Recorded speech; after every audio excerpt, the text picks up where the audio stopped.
Alright, so we're forging ahead with part 2 of chapter 5. So we talked about the various propagation mechanisms that you can experience in wireless communication channels. You can have reflections, you can have scattering, you can have diffractions, you can have more reflections. So these are important to keep in mind because they dictate basically what ends up happening in a wireless communication channel. So there's something called multipath, which is just like what it sounds like. Basically, your signal going through your channel from transmitter to receiver can follow multiple paths. What ends up happening is due to these various characteristics that we've talked about, like scattering and diffraction and reflection, refraction, you can basically get multiple copies of the signal arriving at later times in various later times than others. So what ends up happening is these later received pulses end up kind of interfering with subsequent received pulses. So here you have transmit pulse 1, transmit pulse 2. Well, you get the receive pulse associated with this transmit pulse. Obviously, there's some latency associated with it from transmit to receiver. And then you get later copies showing up.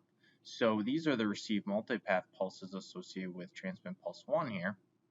And as you can see, when you have transmit pulse 2, here's the receive line of sight pulse associated with transmit pulse 2, and you end up getting interference from one of the received multipath pulses associated with transmit pulse 1. So, and then that trend continues. So this multipath phenomenon ends up causing something called inter-symbol interference, or ISI, where you end up with basically later multipath pulses arriving at later times, interfering with subsequent received line of sight pulses of corresponding to different transmit pulses. All right, so here's some large scale and small scale fading examples in an urban mobile environment, plotted here as receive power versus position, where receive power is in dBm and position is in meters. So you basically in urban environments you might experience something that's a lot more basically varying in terms of where you are in your position, because in urban environments, if you think about it, there's a lot going on. You have skyscrapers, or build tall buildings. You could have pedestrians or vehicles traveling, so it's very dynamic. So in other words, your signal level can really vary based on your position, and it's non-linear. You can see it varies widely. Even it's, for instance, it's better at let's say 10 meters than it was even at what looks like 7 meters. So it all depends on what's going on in the environment in terms of multipath. So you have large scale fading, where the signal variations vary over large distances, and the path loss in decibels LD, sub dB, as we've seen already. And then you also have shadowing, where basically things are getting in the way, like I said, large buildings. You can also have statistical variations. You can have Rayleigh fading or Ising fading, which are different, basically statistical models that can be used for, to describe, outdoor versus indoor propagation or things of that nature. You can also have motion, right? So Doppler spread is basically frequency fluctuation caused by movement. And basically the coherence time is, in a sense, it's characterized by Doppler shift. But what is coherence time? It's how long a channel remains the same. So in our previous example, well, basically what I was going to mention is, if your channel only remains the same for like a second, well, that your coherence time is 1 second. If your channel remains the same for like 100 seconds, well, that would be kind of a predictable channel, and some channels are that way. Then your coherence time would be 100 seconds. So if here's the rule of thumb: if your coherence time is orders of magnitude greater than your bit time, it's considered slow fading. So your coherence time of 100 seconds is greater than, say, a bit time of like 1 second, well, that would be slow fading.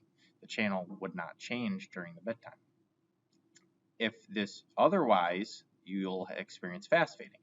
So let's learn a little bit by example. So you have coherence time of 70 milliseconds. Your bit rate is RB equals 100 kilobits per second. Your bit time is basically going to be 1 over your bit rate. So that's 1 over the 100 times 10 to the third is 10 microseconds.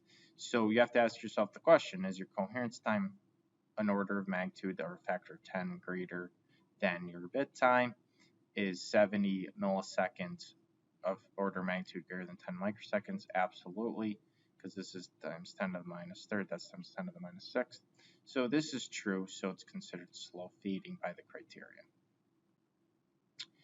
Okay, so multipath fading, as I mentioned previously, is when multiple signals arrive at the receiver at later times. Coherence bandwidth is kind of the inverse of coherence time, but basically your coherence bandwidth BC characterizes multipath, and it's the bandwidth over which the channel response remains relatively constant. And if it's related to the delay spread, which is the time between subsequent copies of a signal arriving at the receiver, is your delay spread, the time difference between subsequent copies of your identical signal, but that's reflected off something arriving at the receiver at the later time. So delay spread is the spread in time of the arrivals of multipath, in other words.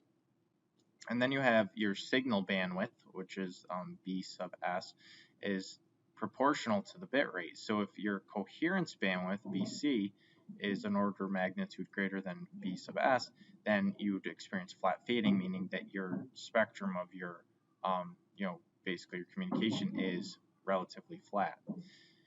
So this means that the signal bandwidth fits well into the channel bandwidth, which is a good thing because there's, uniform amplification or attenuation, depending on which way you want to look at it, of your signal over that given channel that experiences flat fading.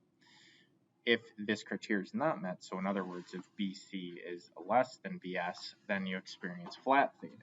Pardon me.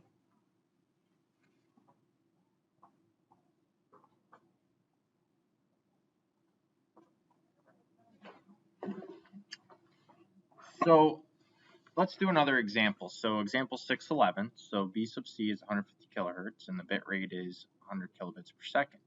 Let's assume a bandwidth for your signal of B sub S, which is approximately to your bit rate. And BS is going to be 100 kilohertz. So B is the criteria. You ask yourself the question, B sub C an order of magnitude greater than B sub S? Well, is 150 kilohertz an order of magnitude greater than 100 kilohertz? Well, factor of 10, remember, is the double greater than sign. So it's actually not more than 10 times 100 kilohertz. So this is false. So you'd consider this frequency selective fading. Here's an example. So you basically have your signal spectrum. Here's a flat fading channel, so this multiplies that. You end up with a copy at the receiver that looks like a scaled version of what you sent. If your signal spectrum looks like that and you do frequency selective fading, you end up with something that looks more like the channel, so it's frequency selective. And it doesn't really look a whole lot like your original, what you sent. There is a way you can reconstruct what you sent, but it's just tricky because your channel attenuated it in a non-uniform manner. So you end up kind of having to reconstruct your original spectrum. And we'll learn later on that orthogonal frequency division multiplexing splits the spectrum up into small slices called subchannels, and you basically are able to kind of reconstruct your signal at the receiver. And there are various methods that we can do that. So here's a quick vignette here, or applet, that kind of shows what's happening. So you go to flat fading, you have the wider spectrum than the signal, and it's flat in the bandwidth of the signal. So that ends up multiplying through, and then what's left is basically, again, a scaled signal, a scaled version of your original signal, no distortion. With frequency selective fading, you have the variations in the bandwidth of the signal. That multiplies, and then you end up with something that looks a lot like a channel, and it treats different portions of the signal differently, so in other words selectively, and the output is not at all similar to the original input. So this is basically a form of distortion that would have to be counteracted in order to reconstruct your signal. Let's talk about some channel correction mechanisms. So how do we cope with these types of distortions that we've been learning about?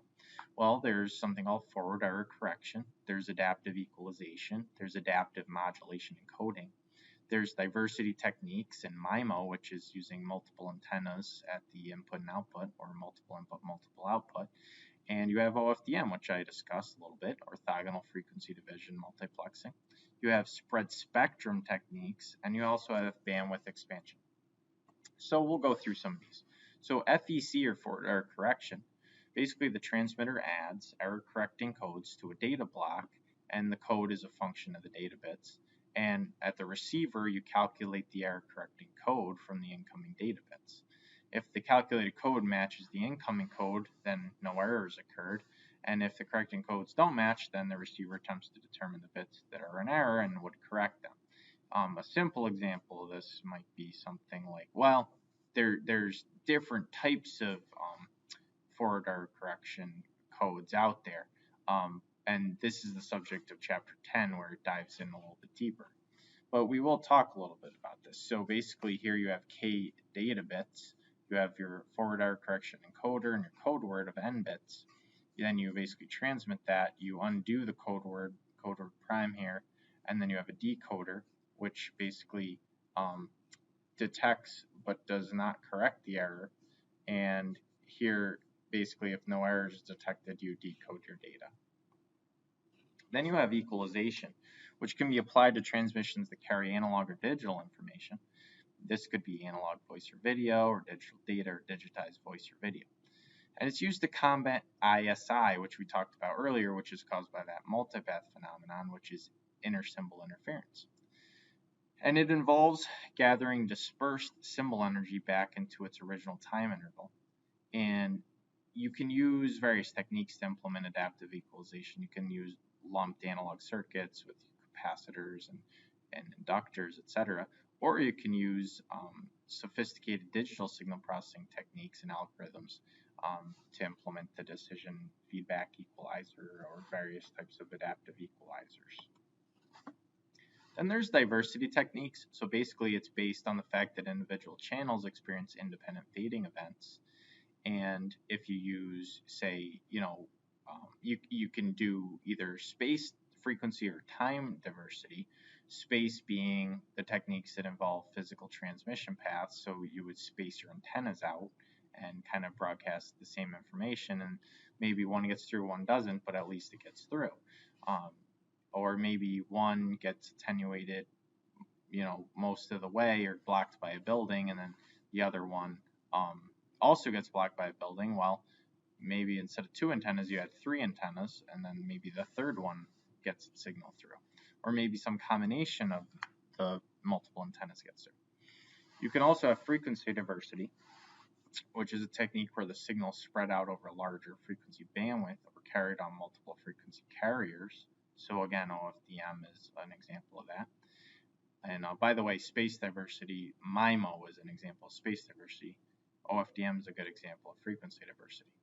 Time diversity techniques are aimed at spreading the data out over time, like time division multiplexing. And then you can use selection diversity, which is to select the best signal, or you could use a different mode of a diversity, which is combining diversity, which is to combine the signals, as I kind of alluded to. So let's get into multiple input, multiple output, MIMO antennas. You can use antenna arrays for diversity, where you have different signals from different antennas. You can have multiple streams, so parallel data streams, to kind of basically get enhanced capacity or data rate on your channel. Or you could do beamforming to get longer ranges with your multiple antennas, where you can kind of combine the output signals and you end up getting enhanced directionality and range. Or you can do multi-user MIMO in a given cell of a cellular network, for instance. You can have directional beams that serve multiple users simultaneously. And with 5G, this type of technology has only been scaled up from, say, 4G, where you have massive MIMO, which companies like Nokia have like 64 transmit, 64 receive antennas, and you can get really enhanced data rates. But also the multi-user performance. You can serve different users according to their needs in geographically co-located locations. So modern systems, you might get 4x4, 4 transmit, 4 receive antennas, 8x8. Like I said, you're scaling up now 5G to like 64 and even 256 array antennas. And we have massive MIMO already here with many more antennas even coming. Although 64 and 256 are considered massive MIMO as well. So you can have these different modes of MIMO. And this little vignette will show that, so you can have diversity for improved system performance, where we have multiple antennas which retrieve different signals and achieve diversity gain. You can have beamforming to combine the signals to achieve larger range, so less cells to cover a given area or longer range. You can also get spatial division multiple access for multi-user MIMO for improved capacity. And you can have, in a single user MIMO context, you can get higher data rates by basically combining the data streams. And basically this data would be different than the data transmitted here. So you basically just double your data rate. All right, now we have adaptive modulation encoding, or AMC. And this is the modulation process that formats the signal to best transmit bits to overcome noise to transmit as many bits as possible. Coding detects and corrects errors, and AMC actually adapts to channel conditions. So it can adapt at hundreds of times per second, and it actually measures the channel conditions and can send a message between the transmitter and receiver to coordinate changes. Now we have another technique to cope with various distortions you can face in wireless communications channels is bandwidth expansion. So a signal can only provide a limited number, like a data rate per unit of frequency. So like basically bits per second per hertz, and more bandwidth is needed.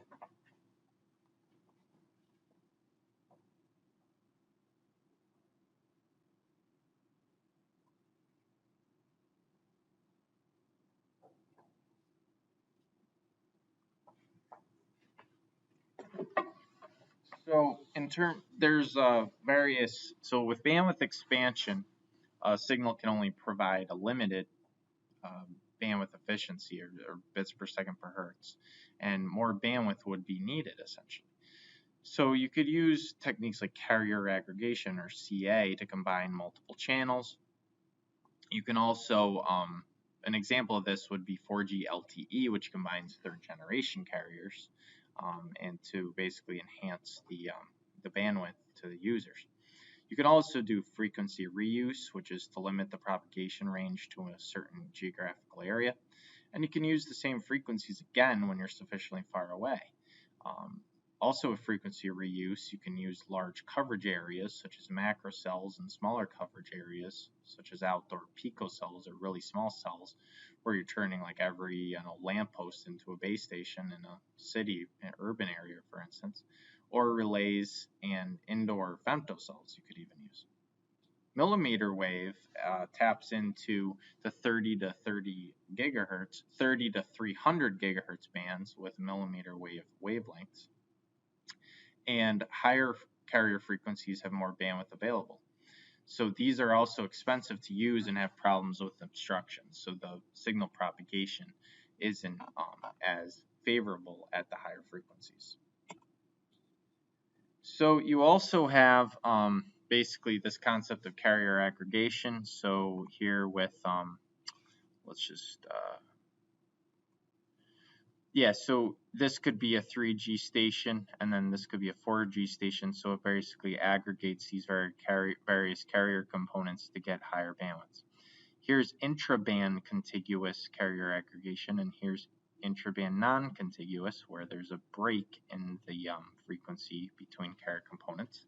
And then you also have interband, where this is a completely different band, band A to band B, and you actually are able to aggregate the data from those two bands to get the desired effect of carrier aggregation and enhanced bandwidth. You also have signal encoding techniques where digital data can be converted to analog. You can use amplitude shift keying or ASK. You can use amplitude difference of carrier frequency. Basically, it's just the amplitude difference of the carrier frequency. Or you could use frequency shift keying, where you use the frequency difference near the carrier frequency. And you also use phase shift keying, PSK, or the phase of the carrier signal can be shifted.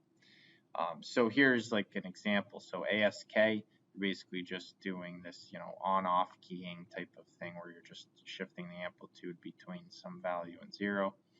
And then this basically data stream modulates this carrier wave by shifting the frequency, so you can see low, high. And then you have BPSK, which is binary phase shift keying, where the actual phase of your carrier inverts, which encodes the data that way. Here's another example of ASK in terms of a mathematical representation. So as a function, you have S of t equals a cosine 2 pi fct, which represents, say, a 1. Then you have 0 for binary 0.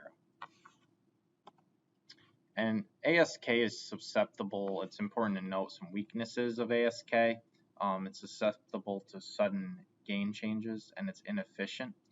It's also used to transmit digital data over optical fiber, which is a cool use case for ASK. Now we go over to binary frequency shift keying, or binary FSK. So in this case, you have, as a mathematical function representing a binary 1, you have a cosine 2 pi f1t, and then a different f2 frequency to represent a binary 0. It's less susceptible to error than the amplitude shift keying, and it's used for higher frequency approaches to radio transmission, such as 3 to 30 megahertz, and it can also be used at higher frequencies on local area networks that use coaxial cable. In this case, multiple frequency shift keying, more than 2 frequencies would be used, and more bandwidth efficient. It's more bandwidth efficient, but more susceptible to error. So you can see here you have 2 pi FIT in the function of this cosine multiplied by the amplitude, and you basically have I ranging from 1 to m, and this shows you what is what. So the FC is the carrier, D is the difference frequency, m is the number of different signal elements, and L is the number of bits per signal element.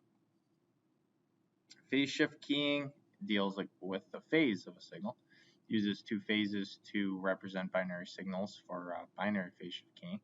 So you end up with a cosine 2 pi fct, which is binary 1, and a cosine 2 pi fct shifted by pi, which would be a binary 0. Another way you could write this is you could take this out front, and this would basically be negative of a cosine 2 pi fct. Here's 4-level or quadrature phase shift keying, QPSK, and around the unit circle, you basically, or the scaled circle, I should say, you end up with different phase shifts. So there's pi over 4, 3 pi over 4, negative 3 pi over 4, and negative pi over 4 to represent these bit streams. So in this case, there's basically log 2 of 4, which is 2. 2 to what power gives you 4 is 2. So there's 2 bits per symbol in QPSK, whereas there's only 1 bit per symbol in binary phase shift keying. Here's an example of 16 QAM, quadrature amplitude modulation.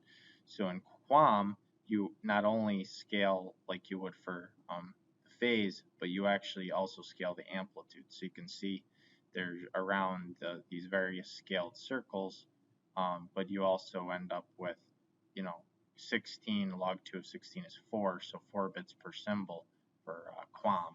And QAM is very commonly used modulation technique in addition to phase shifting. Now we talk a little bit about bit error rate, or BER. The performance must be assessed in the presence of noise. because it's one thing to say that your signal can get from point A to point B, but how does it function in the presence of noise? So noise is always our benchmark, and we have to rate our performance in the presence of noise. So bit error probability is the probability, or it's the probability of error. Basically, it's a clearer term than bit error rate. Rate is actually a misnomer because rate means, basically how fast something is per unit time, but probability is unitless quantity between 0 and 1, right? So bit error rate is not a rate at all in bits per second, but it's rather a probability. And it's commonly plotted on a log scale in the y-axis, and EB over N0, which is your bit energy to your noise, power spectral density in decibels on the x-axis. So as EB over N0, basically your signal to noise ratio increases, the bit error rate will drop. So better SNR, better signal to noise ratio, so your higher signal power relative to your noise power, makes sense that your bit error probability would drop, right? Because you have more power, basically pushing your signal through to the receiver.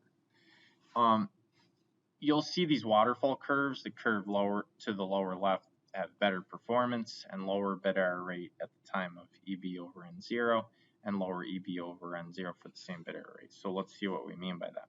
So let's say you have to send a bank wire and your required target bit error rate is 10 to the minus 6. Well, to get a certain performance, if you're sending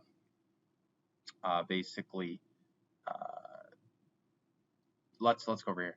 If you're sending 2 to 4 symbols, it's going to require less energy to get that target bit error rate because they're separated more than, say, a 8 level modulation or a 16 level modulation, 16 quant. So you could see that 2 or 4 PSK would require less energy, but it would be a lower data rate than, say, 8 PSK or 16 quant. So there's various trade-offs that you have to take into account. And here's frequency shift keying as well. So let's talk a little bit about coding and error control. So error detection codes can detect the presence of an error. An ARQ, or automatic repeat request protocol, is basically a block of data where the error will be discarded. And then the transmitter retransmits that block of data. With error correction codes, or forward error correction codes, FEC, these are designed to detect and correct errors. So here's some definitions we need to keep in mind. So PB is the probability of single bit error. P1 is the probability that the frame arrives with no bit errors. P2 is while using error detection, the probability that a frame arrives with one or more undetected errors. And P3 is while using error detection, the probability that a frame arrives with one or more detected bit errors, but no undetected bit errors. These are just some definitions to keep in mind with these mathematical equations. So with no error detection, you have P1 equals 1 minus PB to the F power, where F is the number of bits per frame. So P2, which again recall was while using error detection, the probability that a frame arrives with one or more undetected errors is 1 minus P1, and P3 is 0, and that's without error detection. Here's the error detection process between the transmitter and receiver. So in the transmitter, for a given frame, an error detecting code, or the check bit, would be calculated from the data bits, and the check bits are appended to the data bits. In the receiver, it separates the incoming frame into the data bits and check bits and calculates the check bits from the received data bits. And then it compares the calculated check bits against the received check bits and detects the errors and then a detected error would occur if there was a mismatch. Here's a process in terms of a little bit of applet here. So you have your data of k bits, and you put the check bits on the end of the frame. So this is n minus k bits, and then you basically send that over your channel, and the packet's received, and there could be possibly errors in the data, which would be data prime and the received check bits. So you compute the check bits from the received data, and if it checks out, you basically compare, and if they don't match the newly computed check bits, then there would be an error. Obviously, if they do match, then you're fine. Then there's something very basic called parity check. So a parity bit would be appended to a block of data, and for even parity uses an even number of ones for the added bit. An odd parity the added bit ensures that there are an odd number of ones. For example, a 7-bit character here, so 1110001, even parity would be basically, since there are already 4 ones, you would basically make sure that there are an even number of ones by adding basically this parity bit here of a 0. Odd parity would say get to an odd number of ones for your check, so you'd append this 1 because then there would be 5 ones. Then you have something called a CRC, or a cyclic redundancy check. So at the transmitter, for a k-bit block, your transmitter would generate an n-k bit frame check sequence, or FCS, and your resulting frame of n bits is exactly divisible by a predetermined number.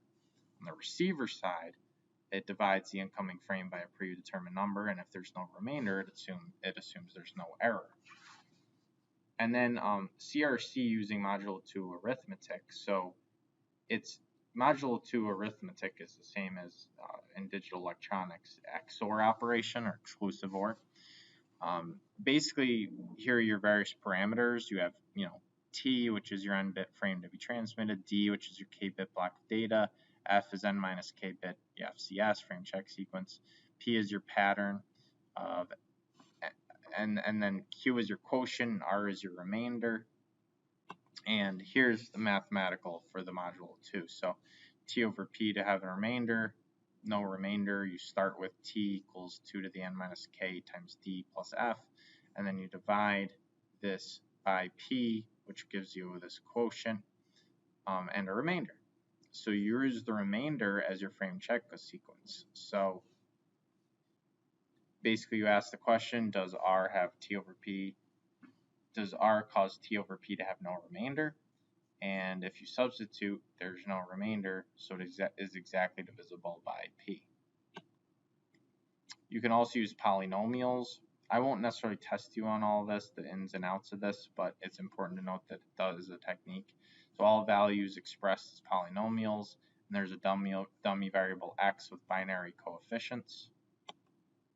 And this gets pretty complicated, but it's basically just long division, and you divide x to the 5th and x to the 14th goes in x to the 9th times, and you kind of do this process and you subtract just like you do long division, and there's going to be a quotient associated with that and a remainder. So you can use that technique, which is a little bit laborious. Here's some widely used versions of the function p of x. You have CRC12, which is a 12th order polynomial. CRC16, which is this. CRC CCITT, which is a variant of the CRC16. And then you have CRC32, which obviously 32th order on this leading x coefficient. What about wireless transmission errors? So error detection requires retransmission, which can be inefficient. Detection is inadequate for wireless applications because the error rate on the wireless link can be very high, and this can result in a large number of retransmissions. So, and this can also result in a long propagation delay compared to the transmission time. Then there's also block error correction codes, where you have the transmitter using FEC encoders, which map each k-bit block to an n-bit block code word, and the code word is transmitted, and it can be used in the analog domain for wireless transmission. And then you also have the receiver side. The incoming signal is demodulated, and the block is passed through an FEC decoder. So here's a little vignette of that, but basically you have your data consisting of k bits going through your FEC encoder into your code word of n bits. Your code word's received at your receiver, and then you have your decoder to undo it, and it's detectable but not correctable, which is your error indication. There's no, and in this case, there would be no error correctable, basically in your receiver. FEC decoder outcomes, so if no error is present, the code word produced by the decoder exactly matches the original code word. It could also, another outcome could be that the decoder detects and corrects the bit errors. Another outcome could be the decoder detects but cannot correct the bit error, but reports an uncorrectable error. Another outcome could be the decoder incorrectly corrects the bit error, which could be a problem. The error pattern looks like a different block of data was sent. Or you could have a situation where the decoder detects no bit errors, though errors are actually present. You can also use various block code principles such as Hamming distance. So for two n-bit binary sequences, the number of different bits between them. So this could be something that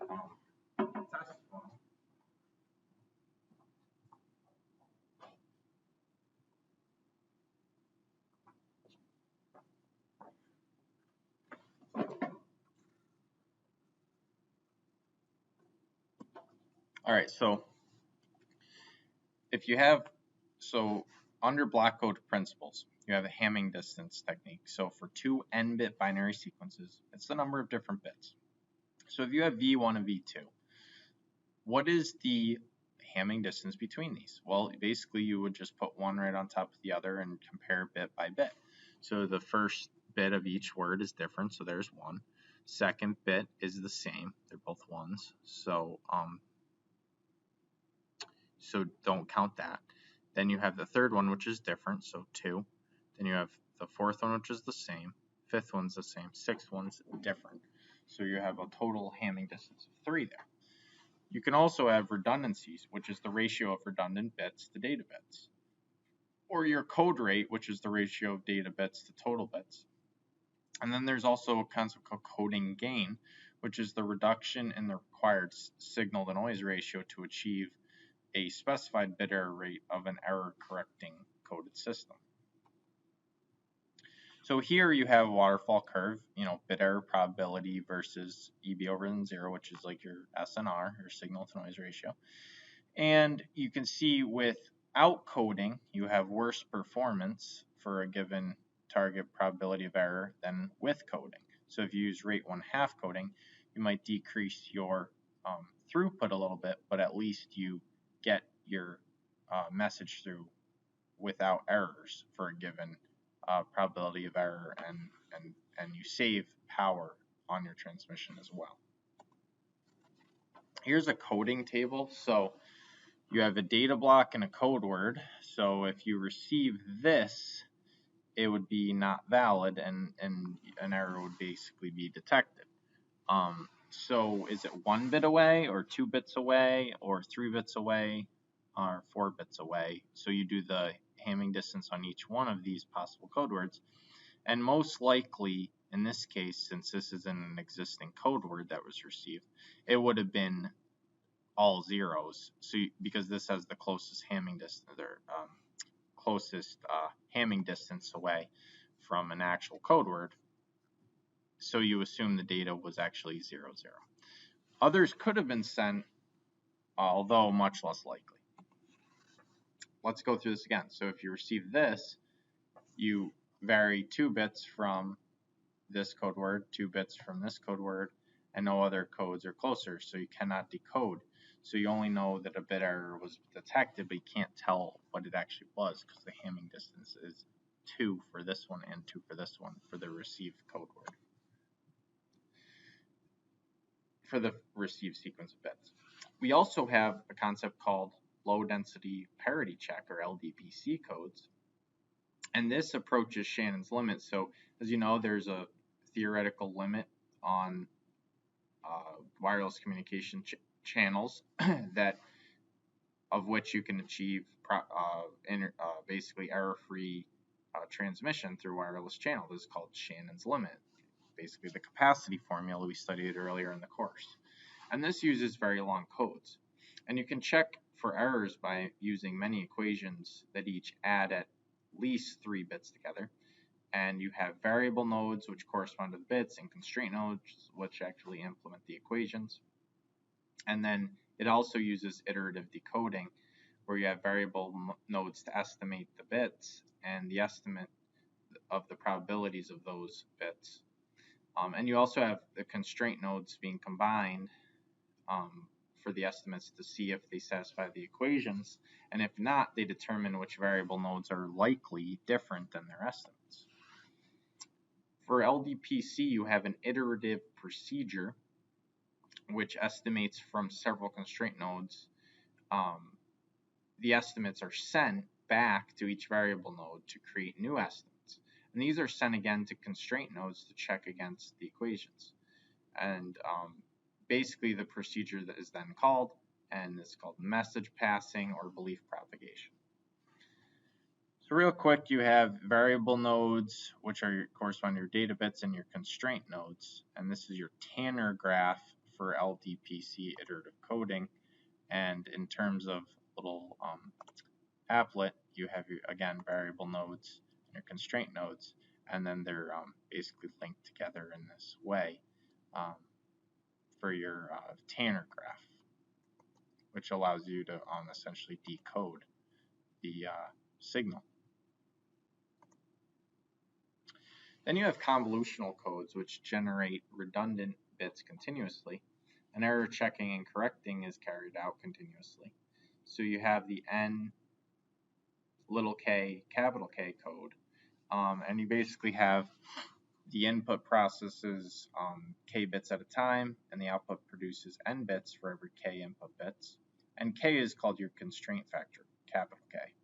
Little k and n generally are very small, and the n bit output of nk cap k, the code depends on the current block of the little k input bits and the previous little k minus 1 blocks of k input bits. So here's what convolutional code would look like. So you basically have your encode or shift register, and the XOR operation is sum through bits to create this signal here.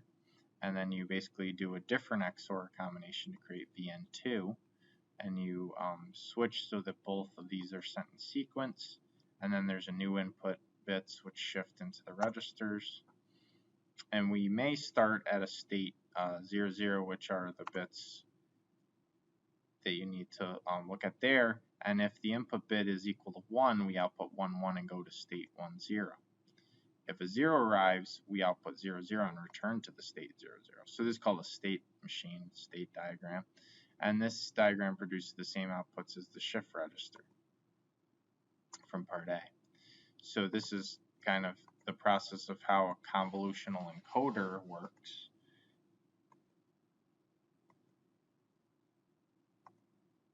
And this is the state diagram that corresponds to this convolutional encoder.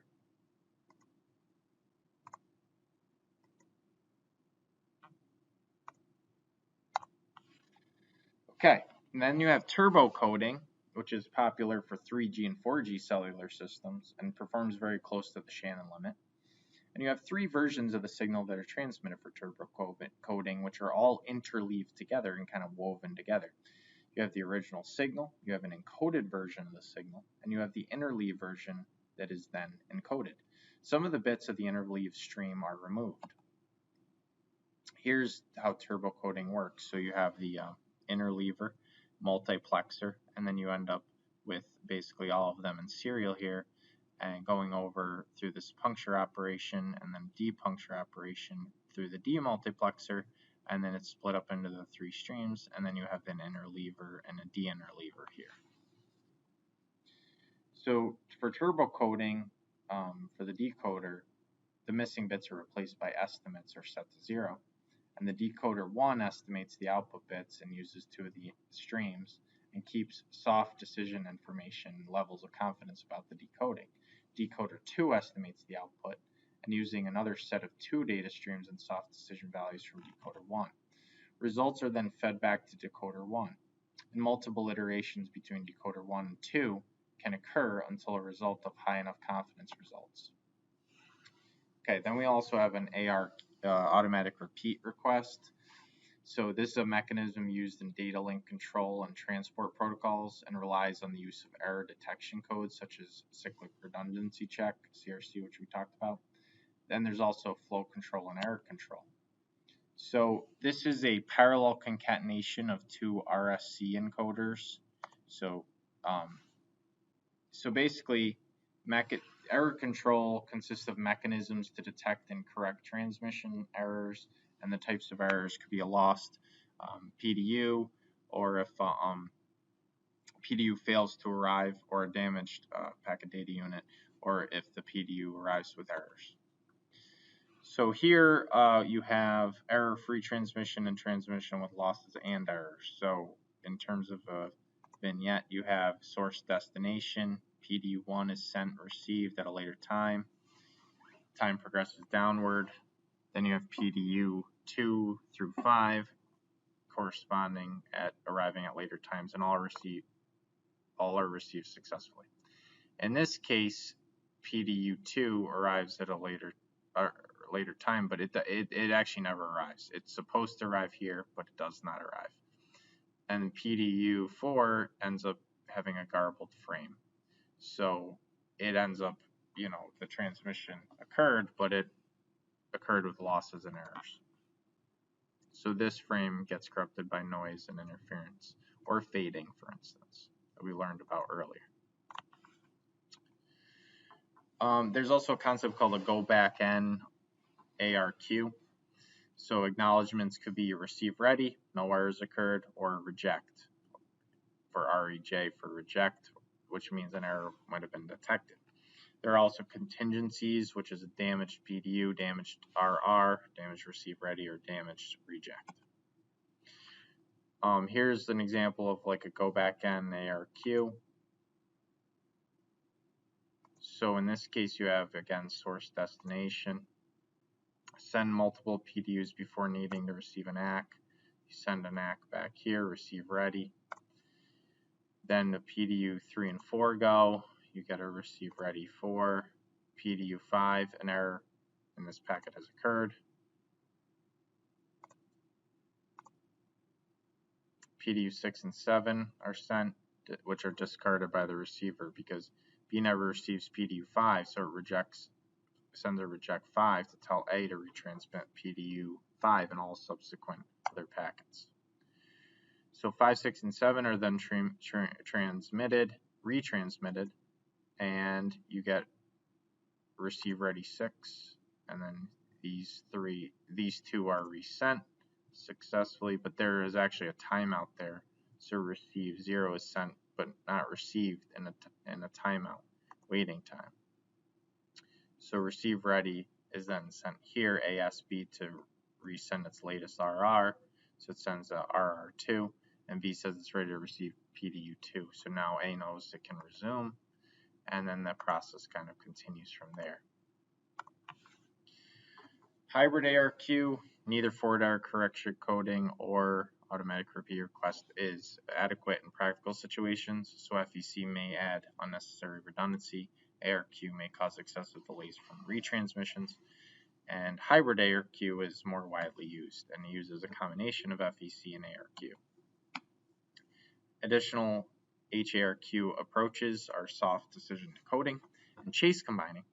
So soft decision information from a previous frame is not corrected by FEC, is used with retransmissions, and chase combining uses the exact same frames retransmitted each time. You also have incremental redundancy, where you can have different, maybe more coding used for each retransmission, and uses less overhead for the first transmissions and provides stronger correction. Additional approaches include puncturing, which we saw earlier, which removes bits to decrease the coding rate, say from 1/2 to 1/3, which kind of can help you basically enhance your data rates, reduce overhead. It replaces bits of the receiver with random values, and the result may be still effective enough to correct the errors. This allows easier adaptation of coding rates. And channel quality information will be used to find the best adaptive modulation encoding for HARQ, and parallel HARQ processes can proceed while others are waiting for retransmissions. OFDM, orthogonal frequency division multiplexing, is a great technique that allows for better efficiency in terms of bits per second per hertz. It's created a great expansion in wireless networks, and it was the main air interface in 3G and 4G wireless, and it's also used in 5G. It's also expanded for 802.11, so Wi-Fi rates. It's critical technology for a lot of wireless broadband access. OFDM is a multi-carrier modulation technique, and it starts with a data stream of R bits per second and could be sent with a bandwidth of n times your bit frequency with a bit duration of 1 over R. And it basically splits your bit stream into n parallel data streams called subcarriers, each with a bandwidth of FB, and the data rate is R over n, which is your bit time, which is your n, or which is the inverse of your bit time, n over R. So here's the concept of how you would create a conceptual understanding of the OFDM. You have R bits per second, you go through a serial to parallel converter, and each one of these is divided by n, which is your overall number of subcarriers. Then you go through a modulator through a receiver, or so through your transmitter, which is then transmitted through your channel to your receiver. Orthogonality is the spacing of the frequency carriers allows for tight packing of the signals, and actually with overlap between the signals. The signal spacing is FB, 2FB, 3FB, etc. And the choice of FB is related to the bit rate to make the signals orthogonal so that they basically don't interfere with each other. Orthogonal is just a fancy way of saying that they don't interfere with each other. Traditional frequency division multiplexing makes signals completely avoid frequency overlap, and OFDM allows overlap, which greatly increases capacity. So FDM was kind of the early stage approach, but it required a guard band between the subcarriers and subchannels. OFDM allowed it for them to be tightly packed while still not interfering. So here's like the frequency domain. This is actually a sync function, and you can see the zero crossings of basically the adjacent subcarriers do not interfere with the peaks of the, again, adjacent subcarriers. Here's more of a traditional FDM approach where you would let the ripples die down before using another one, but someone cleverly figured out that you could space them very tight as long as those zero crossings crossed at the peaks of the adjacent signals. Benefits of OFDM. Frequency selective fading only affects some subcarriers, so you can still get your overall signal through because some frequency selective bins, if you will, of your channel may be poor while others may be really good. More importantly, OFDM overcomes ISI, which we talked about earlier, intersymbol interference, which is an effect caused by multipath signals arriving at later times. OFDM bit times are much longer by a factor of n, and ISI is dramatically reduced for that reason. OFDM's long bit times eliminate most of the ISI, and OFDM uses something called a cyclic prefix to overcome the residual of ISI, which adds a little bit of additional time to the OFDM signal before the real data is sent, which is called the guard interval. ISI diminishes before the start of the data. OFDM can be implemented very efficiently with just a inverse fast Fourier transform at the transmitter and a fast Fourier transform at the receiver. Basically, you have to coordinate, so per the previous figure, you'd have to use n oscillators for n different subcarrier frequencies, but instead you basically can just implement in the digital domain a inverse fast Fourier transform, and basically if n is a power of 2, the computational efficiency can be dramatically improved by using a fast Fourier transform instead of a discrete Fourier transform. OFDM uses inverse fast Fourier transforms to compute the data stream to be transmitted, and then it is sent on the carrier using only one oscillator. So that's important to note. You have your bit stream, serial to parallel through an IFFT, through a parallel to serial converter, add the cyclic prefix out through a single transmitter. At the receive side, you basically undo what you did at the transmitter. And again, it's important to note, transmitter uses IFFT, inverse fast Fourier transform, receiver uses FFT. OFDMA is basically just a variant of orthogonal frequency division multiple access, which uses OFDM to share the wireless channel. And different users can have different slices of time and different groups of subcarriers, which is a clever concept. Subcarriers are allocated in groups called subchannels or resource blocks, and too much computation to allocate every subcarrier is done separately. Single carrier FDMA or single carrier FDMA, SCFDMA, is a similar structure and performs to OFDMA, and it has a better peak to average power ratio than OFDMA, and gives you some better user benefits. So it enhances your battery life of your phone, basically, better power efficiency, lower cost, which is good for uplinks, which is your UE, your user equipment to your base station or your E node B in 4G or G node B in 5G. And it allows for multiple access. Multiple access is not possible with FDMA. So at one time, all subcarriers must be dedicated to one user. So that's an important distinction. Here's OFDM and OFDMA. So you basically have your frequency of your subcarrier. And then these various subchannels can be dedicated to different users on adjacent subcarriers. Then there's opportunistic scheduling. So with opportunistic scheduling, this is where you can schedule subchannels and power levels based on the channel conditions and the data requirements, and you can adjust them in a dynamic fashion. You can use channel variations as an opportunity to schedule the best choice in users, hence the term opportunistic scheduling, and the criteria that you could take into account, and again, more than one could be used, is system efficiency, fairness, requirements, and priority. So, for instance, with priority, public safety is going to have higher priority than, say, you asking your friend, to go to lunch or texting your friend. Fairness, proportional fairness considers the ratio of users' current rates to users' average rates to figure out what's best for them, and also efficiency, etc.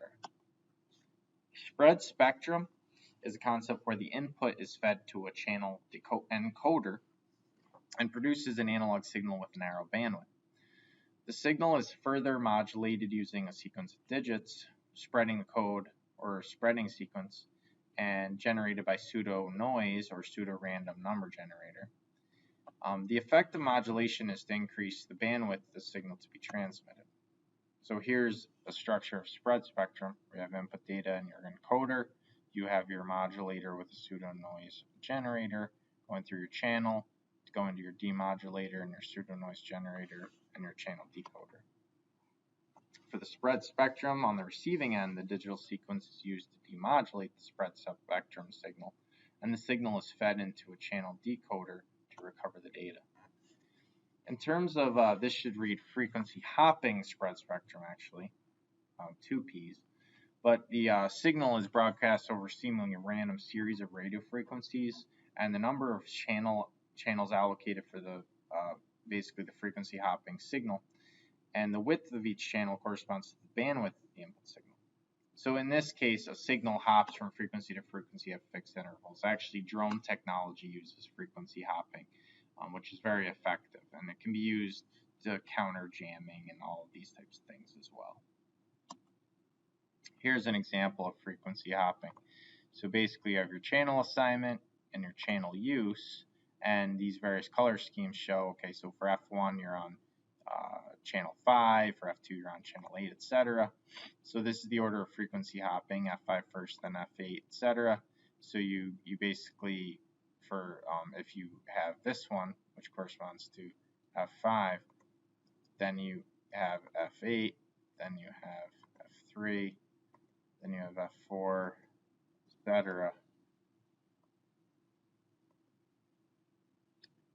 Then all the rest of the frequencies then repeat. So this sequence would repeat, and you basically coordinate between your transmitter and receiver, and you're constantly hopping using a different frequency, which is pretty clever way to utilize the spectrum.